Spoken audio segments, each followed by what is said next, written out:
What on earth is seaweed hair? You may have seen demos online of this slippery hair brushing and scrunching over the bath. I filmed a few.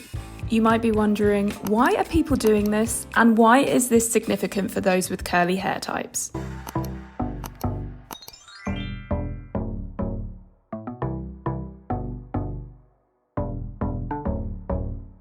Seaweed hair is all about achieving a slippery, well-conditioned hair texture that's perfect for styling. This state is inspired by the way that seaweed feels underwater, smooth and slimy. It means having clean, fully conditioned, soaking wet hair as a base for styling your curls. This ensures that your fingers or brush glide through your hair without snagging, reducing frizz when you apply your styling products. While not every curly hair type may benefit from this method, it's a good analogy for understanding the importance of effective cleaning, conditioning, and reducing mechanical damage during styling. The reason I film these tutorials over the bath are because these demos are just sometimes easier to film like that in regards to camera equipment and lighting in the bathroom. But a lot of people seem to be really concerned about my neck, literally thousands. But I would not do this if it hurt, trust me, I'm literally fine, I promise. And I appreciate majority of people want to wash and style their hair upright. So here is a demo on how to get the perfect styling base, aka seaweed hair, upright. Begin this routine on wet hair, and the first product is a moisturizing hair mask. I use it as like a pre-shampoo treatment to protect my hair. After applying, I actually add a splash of water, which helps to really spread the mask, and this just allows you to detangle with ease. Doing the mask first also prevents my clean conditioned hair from getting weighed down. It ensures that my shampoo is applied to already detangled hair, and that just makes it so much easier for me to distribute it across my scalp evenly without causing hair snags. The perfect base for styling also involves a clean slate, so every now and again you really want to make sure you're using a cleansing shampoo. Every 2 weeks I've been using this K18 detox shampoo because it really removes all the dirt and build-up from previous styling, as well as just environmental dirt. Once that's all rinsed out, you want to finish with a rinse out conditioner. On a very cleansing wash day, I enjoy using one that can replenish my scalp balance as well. I distribute it through my ends and I use the remaining amount on my hands and massage that into my scalp. After about 3 minutes, it gives a lovely, refreshing, cool sensation, which is also a great relief if you're prone to an itchy scalp.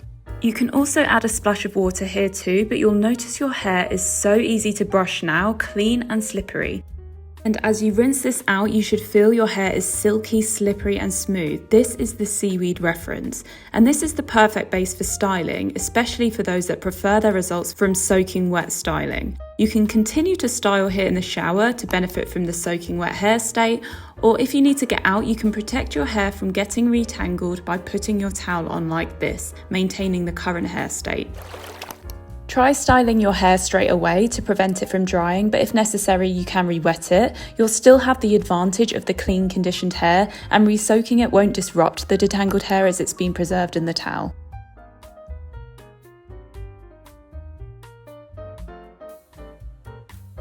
Now I'm going in with some curl cream. This is the Aussie Work That Curl Cream. I'm just distributing it with my fingers first, and then I'm going to brush it through, but we don't really need to fully detangle as we have already done that in the shower and we've preserved our hair from how we tied it up in the towel.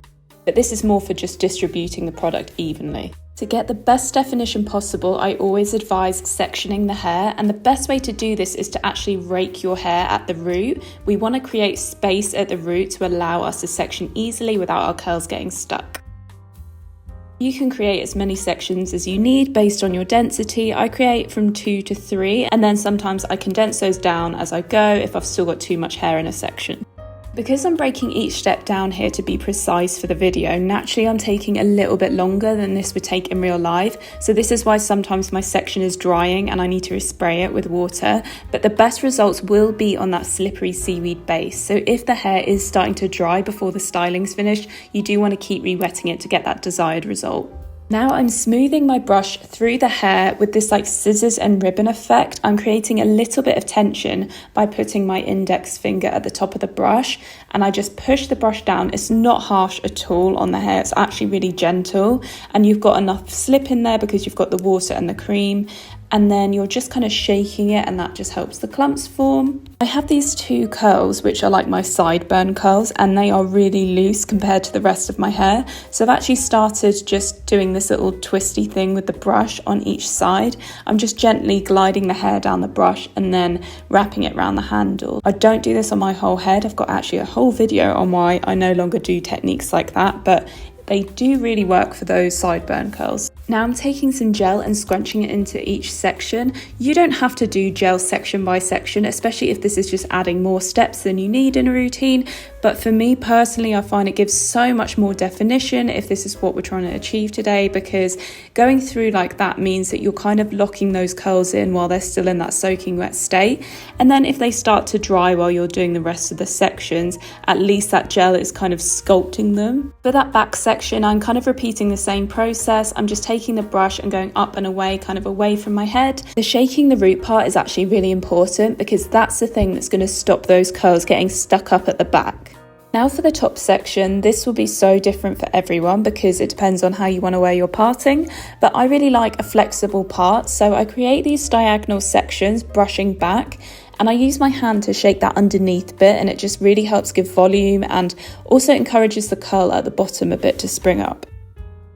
I personally find it easier to style my whole head, and especially that front section over the top of my face, not necessarily flipped over, but just with my hair in front of me. And I just find it easier because since my hair's got longer, I sometimes struggle to lift my arm all the way up at the back like that. It's not too bad, but like I feel like if my hair gets any longer than this, it'll be a bit annoying. Appreciate obviously this is an upright routine, which is why I'm doing it this way, but it's completely down to you and what you feel most comfortable with. You can always do that bottom section upright and then just that top section flipped over your face without bending over. You could maybe do that sitting down. You can adapt these routines to make them work for you. Sorry, I was talking over the steps there, but the last step I did was add gel all over, and I just glazed that on that final top section and just gave it a nice scrunch. And then I went in with my microfiber towel to micro plop, which just absorbs that excess water weight, meaning it's just quicker to diffuse.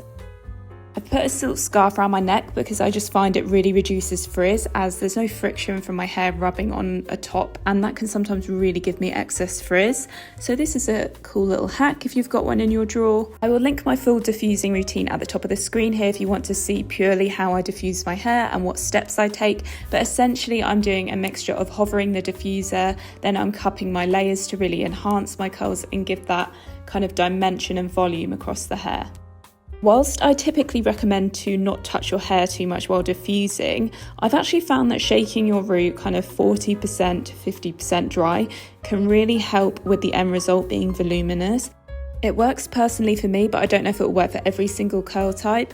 I also like to do this because it helps me discover where is still wet in the hair, and that way I can speed up my drying in the areas that need it most. If you need to break from your diffusing routine, a good hack is to put those little clips at the top to keep the roots elevated and not stuck to the scalp, and also keep a silk or satin scarf around your neck to reduce friction. A little time had gone by, but my hair was still not fully dry, and I was just shaking out my roots a bit to see where is still wet in the hair.